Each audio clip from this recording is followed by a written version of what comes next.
ఈ పాయింట్ చాలా గుర్తుపెట్టుకోండి, అందరికీ పంచండి. ప్రతి శివ భక్తుడికి ఒక గొప్ప మాట. మనల్ని అడగచ్చు, నీలో అంత శక్తి ఏంటి, నీలో అంత ధైర్యం ఏంటి?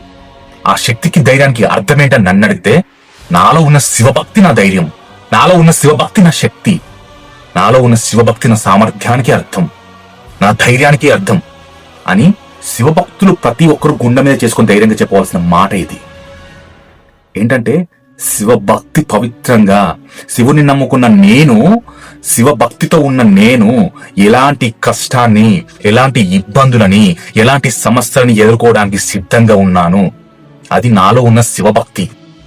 నన్ను శివభక్తి ఏ స్థాయిలో నిలబెట్టింది, ఏ స్థాయిలో కూర్చోబెట్టిందని మిమ్మల్ని ఎవరైనా క్వశ్చన్ ఇచ్చినప్పుడు, ప్రతి సమస్యని తట్టుకునే స్థాయిని నన్ను నిలబెట్టింది, ఎలాంటి సమస్యలను ఎదుర్కొనే స్థాయిని నన్ను నిలబెట్టింది, 10 మందికి ధైర్యం చెప్పే మాట ఇచ్చి నాకు నిలబెట్టింది.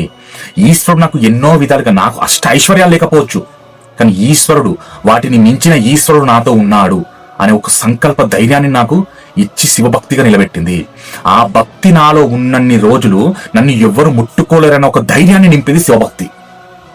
అందుకే ఇంత పాయింట్ ఎందుకు చెప్తున్నా అంటే, ప్రతి శివభక్తుడు ఇంతే ధైర్యంగా ఉంటాడు, ఇంతే బలంగా ఉంటాడు, ఎలాంటి సమస్యనైనా ఎదుర్కొని నిలబడతాడు. అంతే సత్యం ఇది.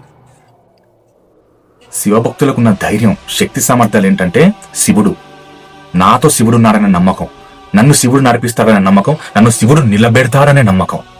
ఈ నమ్మకం ప్రతి శివభక్తులు ఉన్నప్పుడు వాళ్ళు అంతేగా ఏ స్థాయిలో ఉండాలో, స్థాయి మీన్స్ ఐశ్వర్యంలో కాదు, ఎదుగుదలలో కాదు, స్థాయి మీన్స్ శివభక్తిలో నేను ఉన్నాననే స్థాయి.